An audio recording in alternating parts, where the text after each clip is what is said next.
안녕하세요, 픽셀TV의 에디입니다. 오늘은 아이언맨의 실존 모델, 영화 아쿠아맨 앰버 허드의 전 연인, 화성에 인류를 이주시키겠다는 열망을 가진 앨런 머스크의 이야기를 준비했습니다. 머스크의 어린 시절부터 페이팔, 테슬라, 스페이스X 등 창업 초창기의 상세한 이야기를 다룰 예정입니다. 아무도 모르고 있던 그의 창업 스토리 알아보겠습니다.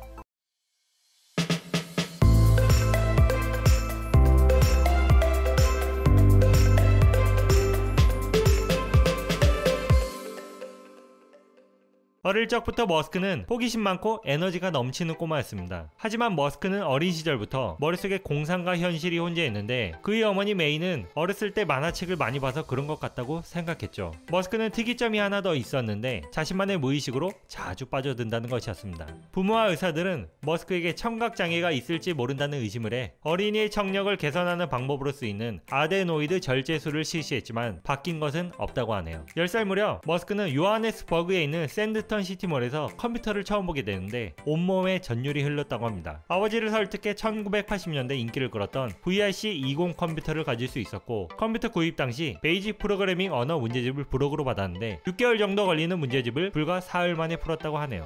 시간이 흐른 뒤 머스크와 동생 킴벌은 비디오 게임방 창업을 준비하는데 당시 미성년자였던 머스크 형제는 성인의 법적 서류가 필요한 상황이었습니다. 하지만 사촌과 가족들이 모두 반대하는 바람에 창업이 무산됐습니다. 머스크는 17살에 남아프리카 공화국에서 캐나다로 떠났고 엄청난 학구열을 불태웠습니다. 당시 수업을 함께 들었던 친구들은 머스크가 성적이 좋은 학생들 사이에서도 월등히 공부를 잘했다고 하네요. 졸업 후 머스크는 다시 한번 게임 사업에 뛰어드는 것은 어떨지 고민했지만 게임을 성공하더라도 세계에 큰 영향력을 끼칠 수 없다는 판단 아래 포기하게 됩니다. 머스크가 인터넷 사업의 성장 가능성을 알아본 때는 실리콘밸리 인턴 시절이었습니다. 어느 날 전화번호부를 판매하는 옐로우페이지 한 세일즈맨이 머스크에게 찾아와 인터넷에 회사 정보를 등록해 기업을 홍보해주겠다고 했는데요. 결국 그는 머스크를 설득하지 못했습니다. 그리고 그날 머스크는 동생 킴벌에게 찾아가 기업의 정보를 온라인에 등록하는 일을 하자고 제안했습니다. 세일즈맨의 설득력은 없었지만 인터넷이라는 시장성에 눈을 뜨게 된 것입니다. 그리고 머스크 형제는 글로벌 링 인포메이션 네트워크 회사 창업을 준비합니다. 당시 구상한 아이디어가 내 근처 피자 가게가 어디에 있고 또 그곳에 어떻게 가야 하는지 알려주겠다는 아이디어였습니다. 머스크 형제는 펠로 엘토의 셔먼 에비뉴 430번지에서 창업을 했는데 머스크는 코딩을 혼자 담당했고 동생 킴벌은 영업을 맡았습니다. 그리고 아버지 에롤 머스크는 두 아들을 위해 28,000달러를 지원했죠. 하지만 사무실을 빌리고 장비를 사느라 돈은 금방 바닥이 나버려 3달 동안 사무실에서 숙식을 해결했습니다. 시간이 지나 방 2개짜리 아파트를 얻었지만 가구를 살 돈이 없어 바닥에 매트리스만 깔고 지냈다고 하네요. 1996년 초 한 벤처 투자 회사로부터 300만 달러를 투자받게 되면서 회사명을 G2로 변경하게 됩니다. 머스크는 이 돈으로 고급 인력을 영입하기 시작했고 휴렛 패커드 랩스와 실리콘 그래픽스에서 근무한 엠브라스를 영입했습니다. 당시 컴퓨터 제조사인 실리콘 그래픽스는 엄청난 전성기를 누리는 기업이었고 실리콘밸리에 인류 괴짜들을 보유했습니다. 엠브라스는 인터넷으로 부자가 되게 해주겠다고 약속하면서 실리콘 그래픽스의 똑똑한 엔지니어들을 G2로 데려왔습니다. 당시 실리콘 그래픽스 인재가 너무 많이 유출되자 항의서를 G2에 보내기도 했는데 머스크는 오히려 좋아했다고 하네요. 1999년 2월 컴팩이 G2를 현금 3억 700만 달러를 주고 매입하겠다는 제안을 했습니다. G2의 이사회는 이 제안을 받아들였고 투자자는 투자금의 20배를, 머스크와 동생 킴벌은 각각 2,200만 달러와 1,500만 달러를 받고 회사를 떠났습니다. 부자가 된 머스크는 고급 아파트, 100만 달러짜리 맥라렌 F1 스포츠카, 비행기를 구입했고 어느 날 자신이 얼마나 부자인지 자랑하고 싶어 CNN 뉴스에 제보까지 했습니다. 머스크는 1999년 3월 금융기업 X.com을 설립합니다. G2의 매각 금액 대부분을 X.com에 투자하는데 사람들은 모두 미쳤다고 비난했습니다. X.com 출범을 위해 유명한 인재를 모으기 시작한 머스크는 에드호, 해리스 프리커, 크리스토퍼 페인을 데려왔고 이렇게 4명이 X.com 공동 설립자가 됩니다. 당연히 머스크는 거액을 투자한 덕택에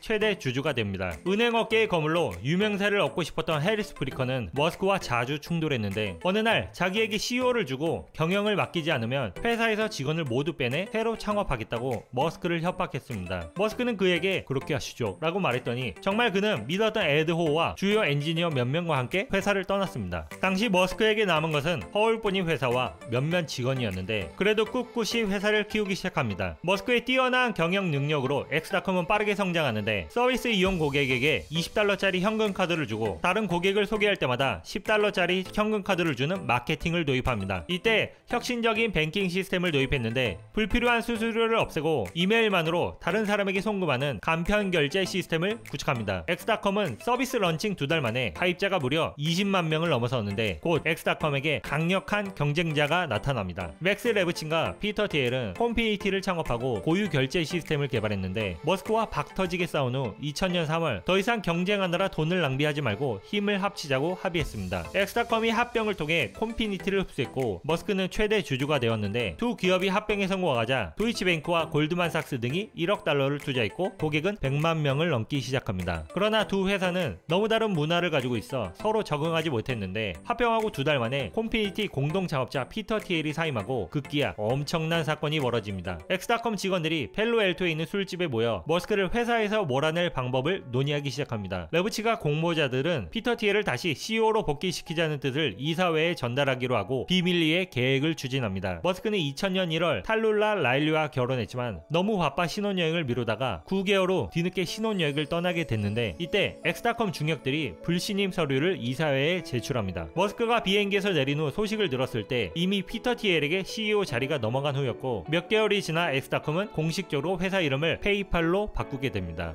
엑스닷컴에서 쫓겨난 머스크는 이후 어떻게 될까요? 자세한 이야기는 2부에서 알아보도록 하겠습니다. 재밌게 보셨다면 구독과 좋아요 부탁드립니다. 감사합니다.